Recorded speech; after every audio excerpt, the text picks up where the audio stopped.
नमस्कार दोस्तों, आशीष पुनिया जी, आपको सादर प्रणाम। ये वीडियो मैं आपके ही मोटिवेशन के बाद बना रहा हूँ। ये मेरा पहला वीडियो है और ज़्यादा कुछ वीडियो वगैरह बनाने के बारे में जानता नहीं हूँ, तो कुछ त्रुटि हो तो देख लीजिएगा। मुझे एडिटिंग वगैरह भी नहीं आती है। पुनिया जी, आज आपकी वीडियो देखी जो दूसरी वीडियो आपने संदीप पे बनाई थी। पहले मैं ये सोच रहा था कि वीडियो बनाऊं तो कहाँ से शुरुआत करूं, कोई टॉपिक मिले। तो आज आपने बहुत अच्छा टॉपिक मुझे दिया। तो जहाँ तक बात है, आप जिस हिसाब से मैस्टरबेशन से खफा होते हैं वो बात ठीक है, अपनी जगह होना भी चाहिए, गलत है। और जब आप नो फैब की बात करते हैं तो नो फैब अपने आप नहीं हो सकता। हमारी इतनी समर्थता नहीं है, क्योंकि बचपन से हमें वो चीज़ सिखाई नहीं गई। हम इस दज्जाली फितने में, अगर मैं कुरान के हिसाब से कहूँ तो दज्जाली फितने में फंसे हुए हैं, और अगर मैं हिंदू मेथोडोलॉजी के हिसाब से कहूँ तो हम माया में फंसे हुए हैं, और क्रिश्चियनों के हिसाब से हम शैतान के द्वारा भ्रमित किए हुए। तो ब्रह्मचर्य नो फैब होना कोई मजाक बात नहीं। कोई जानबूझ के चाहे सप्रेस करके अपने आप को कि नो फैब कर ले, हो ही नहीं सकता। उसको एक समय पे आके मैस्टरबेट करना ही पड़ेगा। तो बजाय इस पे जोर देने के, आज मैंने आपका वीडियो देखा, उसमें कहीं कहीं आप काफ़ी गुस्से में भी नज़र आए, और मैं जानता हूँ वो आपका गुस्सा वैसा नहीं था जैसा गुस्सा होता है। वो लोगों के लिए था, लोगों की भलाई के लिए था, कि लोग भलाई अपनी नहीं कर रहे हैं और इसको ना अपना के, नो फैब को ना अपना के वो अपना नुकसान ही कर रहे हैं। ये तो मैं जानता हूँ कि आप लोगों की चिंता के लिए वो गुस्से में थे। लेकिन इसके लिए मैं, अगर आप मेरी राय से मतलब एग्री करें, देखिए मैं भी लगभग अक्टूबर से ध्यान साधना कर रहा हूँ। तो आपको बताना चाहिए कि ध्यान, आपने बताया भी है कि ध्यान स्टार्ट कैसे करें। ध्यान जब चलने लगता है, उस समय भी मेरी कंडीशन ये थी कि वाइफ के साथ कोई महीने में एक बार या 2 बार, बस बहुत संयम से, ऐसा अंदर से ही सब ख़त्म हो चुका था। लेकिन फिर भी हो रहा था। कुछ स्टेजेस साधना में ऐसी आई कि जहाँ बहुत ज़्यादा ज़रूरत हुई इसे करने की, और एक समय पे थोड़ा ज़्यादा हुआ। हालांकि मैस्टरबेट नहीं था, लेकिन अगर आप इसे कर रहे हैं, सेक्स को बिना संतान प्राप्ति के उद्देश्य को लेके, तो भी मैं इसे उसी श्रेणी में रखूँगा। उसके बाद एक स्टेज आई, मतलब एक स्टेज का एक समय आया कि उसके बाद मैंने अपने मन से बोला वाइफ से कि भाई मैं अब नहीं करना चाहता हूँ, और यदि मेरा मन भी करे तो आप मुझे रोक लेना।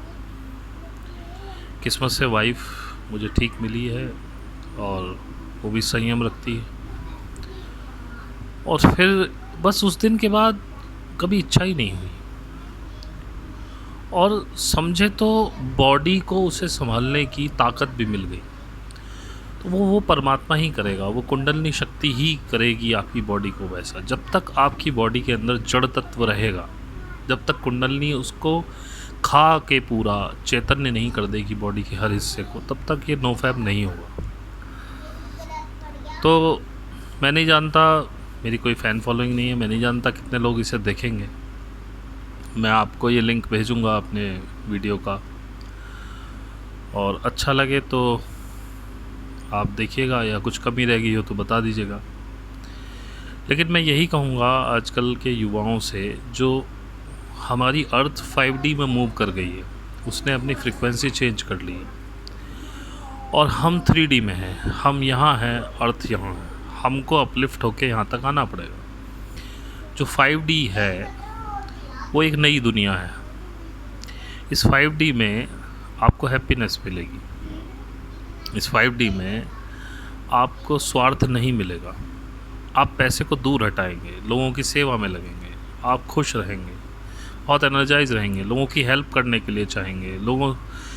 सबसे पहले ये चीज़ें मिलेंगी कैसे? जब आपकी कुंडलनी आपके हार्ट चक्र पे पहुंचेगी तो वो आपके हार्ट को एक्सपेंड करेगी 5D में। अब कुंडलनी को शुरू कैसे करना है, बहुत सारी अलग अलग चीज़ें हैं। मेरा तो कुछ पुराने जन्म का था, तो पता नहीं खुद से हो गया, मैंने कुछ किया नहीं इसके लिए। लेकिन जो करना चाहते हैं उनके लिए बेस्ट वे है, सुबह उठें ब्रह्म मुहूर्त में और उठ कर के अपना सब नैतिक क्रियाओं से फारिग हो जाएं। स्नान अगर नहीं भी करते हैं तो मुँह हाथ धो लें। उसके बाद आकाश की तरफ हाथ उठाएं और परमात्मा से पूरे दिल से मांगें कि हे परमात्मा, मैं आपकी तरफ आना चाहता हूँ, मेरी कुंडलनी शक्ति को जगाइए और मुझे ऊपर के चक्रों की तरफ उठाइए, मुझे आपकी तरफ आना है। फिर कुंडलनी जो शक्ति आपके अंदर है वो माँ है, आपकी असली माँ है। उस माँ से प्रार्थना कीजिए, वही जगदम्बा है, वही काली है, वही महालक्ष्मी है, महासरस्वती है, महाकाली है, वही अम्बा है, वही राधा है, वही सीता है, वही आपकी असली माँ है। दुनियावी माँ जो है वो माँ नहीं है आपकी। असली माँ वो है जो आपके मूलाधार चक्र में रीढ़ की हड्डी के सबसे नीचे हिस्से त्रिकोण में बैठी हुई है। उसकी रक्षा गणेश करते हैं। सबसे पहले तो आपको गणेश का तत्व अपने अंदर पैदा करना पड़ेगा, यानी कि किसी की तरफ बुरी नज़र से नहीं देखना, किसी औरत की तरफ। माँ को माँ, बहन को बहन का सम्मान देना। आपके लिए केवल वाइफ है आपकी जो शारीरिक संबंध के लिए बनी है, बाकी किसी को गलत निगाह से नहीं देखना। वाइफ का आपका जो कर्म है वो धर्म का संबंध है, जो संबंध है धर्म का है, उसे ईश्वर भी मानता है, बाकी सब किसी को गलत नहीं है। दूसरा, आपको आज्ञा चक्र अपना सेट करना है। आज्ञा चक्र 6th चक्र यहाँ पर, उसमें आपको घमंड नहीं करना है और किसी को छोटा नहीं जानना है। अब ये सब आएगा कैसे और ये क्यों नहीं आ रहा है आपके पास? वो इसलिए नहीं आ रहा है क्योंकि आपने अपनी बॉडी में बहुत कचरा भरा हुआ है। वो कचरा क्या है? आप ईर्ष्या करते हैं, आप लोभ करते हैं, आप अपने भाई बहनों से जलते हैं, पड़ोसियों से जलते हैं, उनसे क्रोध करते हैं। ये सारी चीज़ें, सबसे पहले आपको उनको माफ़ करना होगा जिन्होंने आपके साथ कुछ भी गलत, आपको लगता है कि इन्होंने मेरे साथ ये गलत किया है लाइफ में, उनको आप माफ़ करिए, डेली उनको माफ़ करिए, दिल से माफ़ करिए। फिर आप परमात्मा से माफ़ी मांगिए, क्योंकि जो आपने भी जो गुनाह किए हैं उनको परमात्मा के अलावा कोई माफ़ नहीं कर सकता। तो आप उनसे माफ़ी मांगिए अपने गुनाहों के लिए और माफ़ी मांगते रहिए। फिर आपको अपने आप को स्वयं को माफ़ करना पड़ेगा। जब आप ये माफ़ी वाला हिस्सा बड़े दिल से करेंगे ना, थोड़े दिन करेंगे इसको प्रैक्टिस में, तो ये आपको बहुत अच्छे लेवल पे लेके जाएगा। आपको बहुत शांति की फीलिंग आएगी। तो उसके बाद आपकी कुंडलनी शुरू होगी। आप परमात्मा से रोज़ प्रार्थना ऐसी कीजिए हाथ उठा के। फिर आप आसन लगा के बैठिए, आँख बंद कीजिए, यहाँ पे अपना ध्यान लगाइए। धीरे धीरे आपको हाथ पैरों में चींटियाँ चलनी शुरू होंगी और ये समय लेगा, 2 4 6 महीने का समय लेगा। तब ये नो फैप भी आपकी ज़िंदगी में आएगा। इसको आप ज़बरदस्ती नहीं कर सकते हैं, मैंने अपनी ज़िंदगी में देखा है।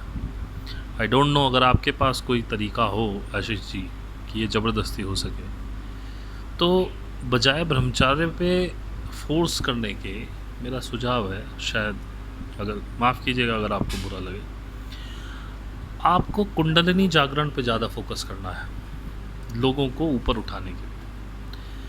ये अपने आप हो जाएगा। और जब वो कुंडलिनी जागरण होगा तो आप देखेंगे सब कुछ हो रहा है, आप कुछ कर नहीं रहे, और ये वास्तविकता है। कि सब कुछ होता है, आप कुछ नहीं करते हैं।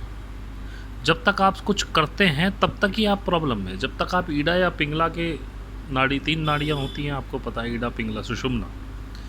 जब ईड़ा लेफ़्ट साइड की तरफ होंगे तो आप भूतकाल में रहेंगे, पिंगला में होंगे तो राइट साइड मतलब भविष्य की ज़्यादा सोचेंगे। और जब आप सुषुम्ना में आ जाएंगे एवरीथिंग इज़ बैलेंस्ड और आपको पता चलेगा कि सब कुछ बस आप खड़े हुए हैं, आप खड़े हुए हैं, you are doing nothing. Nature आपके साथ, नेचर आपके लिए सब कुछ भेज रही है अपने आप बैठे हुए हैं, आपको कुछ नहीं करना। आप इतने प्रसन्न हैं, आप इतने खुश हैं, आपके पास पैसा है नहीं है, कुछ है खाने को नहीं है, कोई फ़र्क नहीं पड़ता है भाई साहब। आपका उस दिन का खाना कहीं से भी आएगा, आपको काम भी मिलेगा, आपको पैसा भी मिलेगा, आपको सब कुछ मिलेगा। बस खड़े हो जाओ, उसकी कृपा बरस रही है तो बस उसको एंजॉय करो, वो अपने आप ये भी होने लगेगा अपने आप। आपकी सोच ख़त्म होने लगेंगी, आपकी सब चीज़ें जब नाभि चक्र पे आप आएंगे और लक्ष्मी तत्व जागृत होगा, आप बिल्कुल हल्के हो जाएंगे, माइंड से सब चीज़ें निकल जाएंगी। आप देखिएगा उससे पहले पहले आप लोगों से माफ़ी मांगेंगे, जिनके साथ आपने गलती की है, जिनसे नहीं भी की है, जिन्होंने आपके साथ गलती की है उनसे भी आप माफ़ी मांगेंगे और उन्हें माफ़ करेंगे। उसके बाद देखिए आपके जीवन में क्या चेंज आता है। ये नो फैब अपने आप होगा। ये आई एम एग्री कि नो फैब के बाद ये सब होता है जो आप बताते हैं, फियरलेस होता है सब कुछ, ये ऑटोमेटिक होगा, इसे आप कर नहीं सकते। और रही बात संदीप जी की, उनकी वीडियो में तो आपके थ्रू ही देखी वैसे तो मैं उनको जानता नहीं, तो मेरे हिसाब से वो सेल्फ एनर्जाइज पर्सन नहीं है, क्योंकि एक आत्म साक्षात्कारी आदमी या जिसकी कुंडल नहीं चल रही हो वो इतनी बेवकूफ़ाना बातें कर ही नहीं सकता है। तो उसको जाने दीजिए, उसको ज़्यादा इम्पोर्टेंस ना दीजिए, उससे आप अपनी साधना ख़राब करेंगे, कोई फ़ायदा नहीं है। आज के लिए इतना ही। अगर अच्छी लगे थोड़ा मोटिवेशन दीजिएगा, मुझे खुद नहीं पता है मैं आगे करूँगा कि नहीं करूँगा, कोशिश की है। थैंक यू वेरी मच, आप सभी को प्रणाम।